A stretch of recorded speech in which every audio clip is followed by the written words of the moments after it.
Halo semuanya, kembali lagi bersama saya Rini Yoga bersama Rini. Hari ini adalah kembali kita belajar mengenai satu pose yang biasanya saya upload di playlist gerakan dasar yoga. Dan hari ini kita akan belajar mengenai downward facing dog. Nah, downward facing dog ini akan sering sekali kita jumpai di kelas yoga, terutama di kelas vinyasa atau di kelas hatha yang sifatnya untuk menghangatkan badan di dalam rangkaian sun salutation. Jadi kalau teman-teman benar-benar suka dengan latihan yoga, saya rasa ini perlu untuk dilatih walaupun mungkin ada beberapa yang tidak nyaman melakukan gerakan ini, nanti kita bahas lebih detail di belakang. Downward facing dog sendiri dalam bahasa Sanskrit atau dalam bahasa Sanskerta itu disebut dengan Adho Mukha Svanasana. Jadi kalau teman-teman biasanya latihan bersama saya, terus saya sering bilang antara dalam bahasa Inggris downward facing dog atau dalam bahasa Sanskrit Adho Mukha Svanasana. Nah, downward facing dog sendiri adalah gerakan yang masuk dalam gerakan inversi. Jadi termasuk dalam pose inversi di mana posisinya terbalik. Jadi inversi adalah terbalik. Posisi kepala lebih rendah daripada jantung. Nah, ini dia itu sama dengan headstand, dia sama dengan handstand berdiri dengan tangan. Dia sama dengan forearm stand berdiri dengan siku. Hanya saja berbeda karena downward facing dog termasuk di dalam partial inversion atau posisi terbalik yang hanya setengah, jadi hanya posisi tubuh atasnya saja. Nah, jadi ini tapi secara manfaat kurang lebih sama, cuman kalau headstand mungkin lebih pakai kekuatan dan lain-lain. Kira-kira seperti itu, jadi teman-teman bisa ngebayangin. Nah, kemarin tuh ada yang DM bilang bahwa Mbak Rini, sebenarnya banyak ya yang DM bilang bahwa Mbak Rini saya tidak nyaman melakukan downward facing dog. Ada yang di bahu, ada yang di kaki, ada yang bingung bagaimana melakukannya. Kemudian ada juga yang terasa mual, terutama di kelas ya, apalagi kalau yang baru mulai yoga, terus misalnya masuk dalam kelas vinyasa, tiba-tiba merasa mual gitu. Nanti kita bahas kenapa itu terjadi dan bagaimana kita ngakalinya. Nah, untuk teman-teman yang merasa bahwa downward facing dog tidak nyaman dilakukan, itu kemarin akhirnya saya bikin video mengenai yoga tanpa down dog.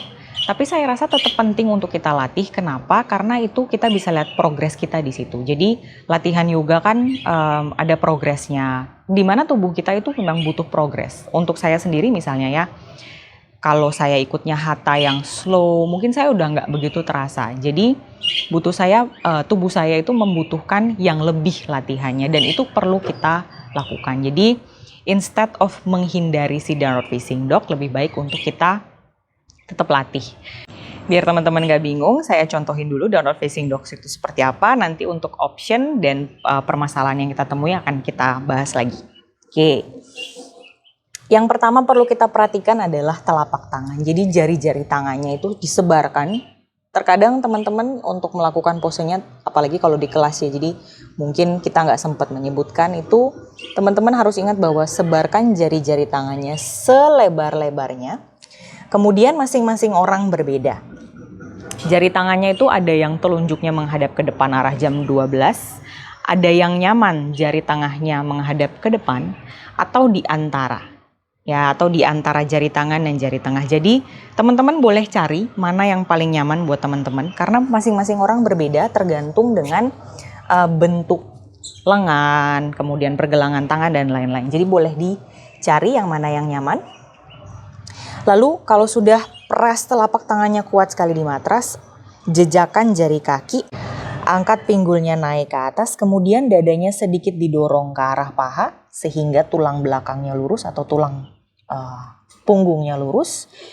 Press telapak tangannya kuat, lengannya didorong kuat ke arah lantai, kemudian luruskan kaki, kuatkan kakinya di sini, terutama bagian paha depan. Tekan tumitnya kuat sekali di matras. Sekali lagi dorong tangannya kuat di depan, lehernya rileks, pandangannya bawa ke arah jari-jari kaki. Kemudian biasanya kita menikmati nafas di sini, inhale dan exhale. Nah, posisi down dog adalah seperti ini. Sekarang kita akan bahas mengenai teman-teman yang mungkin tidak nyaman melakukan downward facing dog. Yang pertama itu adalah permasalahan di bahu, yang kedua adalah permasalahan di kaki. Yang ketiga yang umum itu adalah mual. Kita bahas dulu yang pertama. dengan bahu. Bahu sendiri ada dua. Jadi bahu yang kaku dan posisi bahu yang tidak tepat. Kita bahas yang posisi bahu kaku ya. Bagaimana cara tahunya kita bahunya kaku atau enggak? Kita coba angkat tangan naik ke atas. Ketika ini dengan mudah kita lakukan, membawa lengan di samping telinga artinya kita cukup fleksibel ya. Nah, kalau teman-teman misalnya mengangkat tangan ke atas lalu berhentinya di sini, itu artinya memang bahunya cukup kaku. Kalau seperti ini terjadi, pose down dog yang bisa dilakukan adalah yang mungkin dilakukan adalah ya bahunya agak maju ke depan, kemudian teman-teman bisa tekuk lutut sehingga posisinya cukup netral untuk di spine, lalu pandangannya boleh dibawa ke arah jari-jari kaki. Ini yang bisa teman-teman lakukan.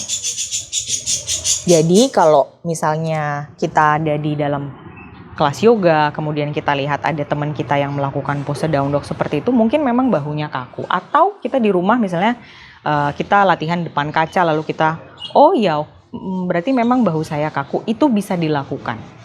Yang kedua adalah bahunya cukup fleksibel, cuman posisinya tidak tepat sehingga tubuhnya menumpu banyak di bahu dan tangannya jadi bergetar-getar, kemudian setelah latihan mungkin bahunya sakit.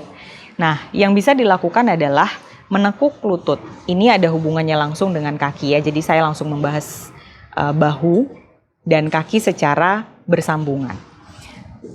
Kenapa tidak tepat? Jadi misalnya teman-teman sebenarnya bisa membawa dadanya ke arah paha, cuman karena teman-teman melihat pose down dog itu adalah kakinya diluruskan, teman-teman buru-buru meluruskan kaki. Padahal bisa dilakukan adalah meluruskan punggung terlebih dahulu. Jadi teman-teman misalnya melakukannya seperti ini nih. Ini kan posisinya seperti setengah plank dan seperti setengah down dog. Nah, yang bisa teman-teman lakukan adalah tekuk lututnya, dekatkan dadanya ke arah paha sehingga punggungnya lebih lurus. Lalu tekan kuat matrasnya dengan telapak tangan, lengannya juga mendorong kuat sekali ke arah matras. Nah, di sini teman-teman, jadi bisa tekuk lutut, mendorong dadanya ke bawah, terutama untuk teman-teman yang kakinya sangat kaku ya. Jadi instead of buru-buru meluruskan kakinya, kita luruskan dulu punggung dengan cara memberikan sedikit kompensasi di kaki. Jadi boleh tekuk lututnya. Nah, lalu lehernya rileks, lihat ke jari-jari kaki. Itu yang bisa teman-teman lakukan. Jadi tadi ya ada dua di bahu. Bahunya kaku, bahunya bisa didorong sedikit ke depan sehingga tidak terlalu sakit rasanya, karena kalau kaku biasanya sedikit kayak ada kejepit.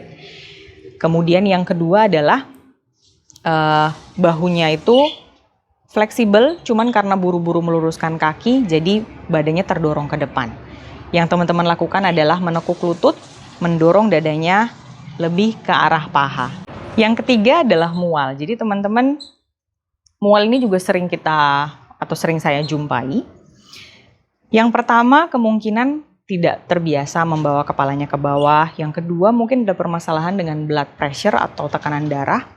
Yang ketiga yang umum dan seringkali tidak kita sadari adalah jarak makan dan jarak latihan. Kadang kita mungkin makannya terlalu banyak dengan jarak latihan yang mungkin hanya 30 menit sebelum latihan sehingga kita mual.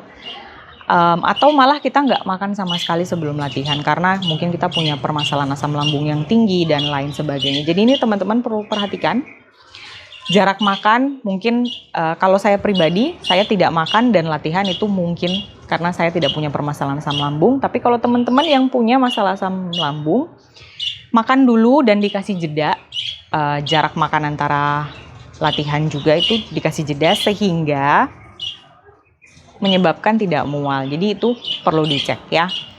Nah, ketika mual pada saat latihan, apa yang bisa kita lakukan? Oke, yang pertama adalah kalau downward facing dog-nya itu melihat ke arah jari kaki, pertolongan pertama ketika mual adalah melihat ke depan, ke ujung matras. Jadi kepalanya diangkat sehingga posisi kepalanya tidak terlalu rendah di bawah jantung. Jadi sedikit dia dibawa ke depan. Ketika ini misalnya cukup membantu, teman-teman lakukan sampai teman-teman merasa nyaman untuk melihat ke jari kaki. Lalu bagaimana kalau misalnya melihat ke depan pun tidak membantu? teman-teman bisa bawa ke child pose. Child pose posisinya seperti ini. Jadi dari down dog, teman-teman turunkan lutut. Buka lututnya selebar pinggul, satukan ibu jari kaki, dorong pinggulnya sampai ketemu dengan tumit. Lalu istirahat di child pose. Ini cukup membantu. Sampai teman-teman merasa cukup lebih baik untuk bisa melanjutkan latihan. It's okay. Di dalam latihan yoga itu umum terjadi dan saya akan melakukan itu ketika saya pusing, misalnya kurang tidur dan lain-lain sebagainya. Jadi itu yang bisa teman-teman lakukan. Lalu bagaimana kalau mualnya tambah hebat? Artinya teman-teman harus berhenti latihan. Mungkin cari latihan yang lain yang mungkin sifatnya hanya stretching. Next time ketika badannya lebih fit, lebih nyaman, lakukan latihan vinyasa yang ada downward facing dog-nya. Kira-kira seperti itu latihannya. Yang terakhir adalah kita bisa menggunakan props. Jadi kalau teman-teman misalnya di rumah punya problem badan mungkin sangat kaku, mungkin juga punya problem blood pressure di mana kepalanya itu sulit dibawa ke bawah, apa yang bisa kita lakukan? Kita pakai kursi. Saya ambil dulu kursinya.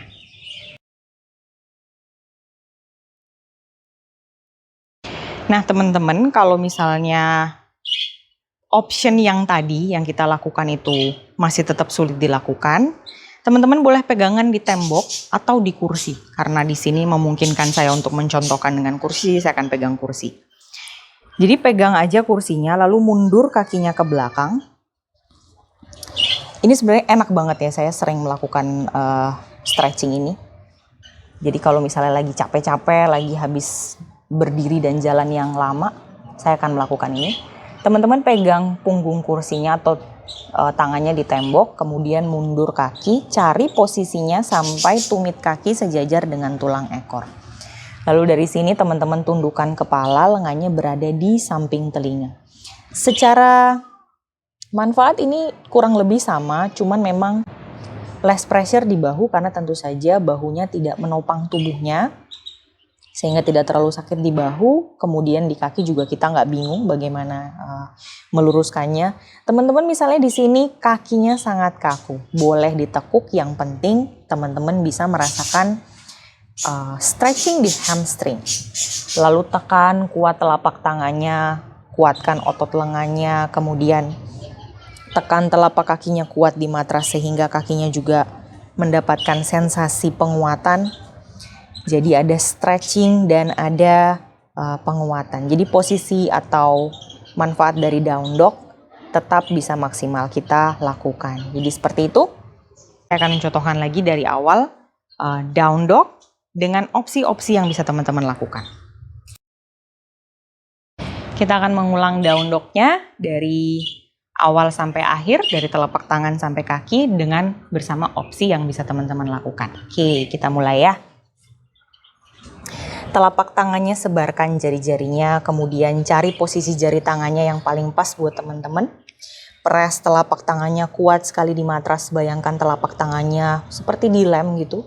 Press kuat sekali, jejakkan jari kaki, angkat pinggulnya naik ke atas perlahan. Dari sini teman-teman sudah boleh menekuk lutut. Dorong dadanya ke arah paha, kuatkan lengannya, sedikit sikunya seperti dibawa ke dalam. Jadi sikunya seperti dirotasi ke arah dalam, kemudian angkat pinggulnya naik tinggi ke atas, lengannya mendorong lantai dengan kuat, punggungnya terdorong ke atas, pinggulnya terdorong ke atas, dan tahan di sini. Kemudian sedikit mungkin lebih arahkan lagi dadanya ke bawah, tekuk lututnya atau jinjit kakinya, pilih mana yang nyaman buat teman-teman. Kencangkan otot kakinya terutama paha bagian depan dengan menekan tumit kakinya kuat ke arah matras. Jadi walaupun tumit kakinya melayang ya, walaupun tidak menempel tetap bisa dikuatkan. Teman-teman akan merasakan kneecap atau tulang tempurungnya naik dan quadricepsnya menjadi aktif. Stay di sini, pilih mana yang nyaman buat teman-teman. Dan kalau sudah ready, perlahan-lahan teman-teman bisa taruh tumit kakinya di matras, dorong lantainya lebih kuat, dan menikmati nafas di sini sambil lehernya rileks, melihat ke arah jari-jari kaki. Nah, seperti inilah downward facing dog. Biasanya sambil menikmati nafas, inhale dan exhale. Oke, kenapa sih downward facing dog itu harus tetap kita lakukan? Bisa nggak sih di skip aja? Bisa, tentu saja. Cuman down dog itu banyak sekali manfaatnya. Down dog adalah salah satu cara atau salah satu pose yang membuat kita kuat di lengan, kuat di tubuh bagian depan, jadi tulang otot-otot di bagian dada, kemudian meregangkan tubuh bagian belakang dari punggung sampai ke kaki, menguatkan kaki. Jadi pose down dog itu adalah pose yang mendukung kita untuk melakukan gerakan-gerakan yang lain dengan lebih mudah. Jadi memang kenapa kita skip gitu, jadi lebih baik kita latih secara perlahan-lahan. Dan ini manfaatnya itu, meregangkan dan menguatkan. Meregangkan tubuh bagian belakang, dari punggung sampai ke kaki, menguatkan tubuh bagian depan, dada sampai juga ke kaki. Jadi tetap penting untuk dilakukan. Nah, tips yang terakhir yang bisa saya kasih ke teman-teman adalah juga yang sering saya lihat di kelas yoga ya. Bagaimana caranya kita mengukur down dog dengan pas? Oke, kita bisa lakukan mulai dari tabletop position. Melakukannya dari tabletop position adalah dengan cara maju sedikit telapak tangannya ke depan, jejak jari kaki, angkat pinggulnya naik ke atas. Nah, ini adalah posisi yang mungkin pas, atau teman-teman bisa juga mengukurnya dari plank pose. Caranya adalah dengan mendorong badannya ke depan. Ketika posisinya pas di plank, di mana pinggul kita nggak naik atau pinggul kita nggak terlalu doyot, kita bisa meluruskan badan di plank, artinya ini posisinya pas. Pada saat kita mendorong pinggul ke atas, kita bisa melakukan down dog dengan nyaman. Antara kakinya lurus atau kakinya ditekuk, tetap nyaman kita lakukan. Jadi mungkin itu tips yang terakhir, karena kadang-kadang ada yang terlalu dekat, jadi down dognya sangat dekat.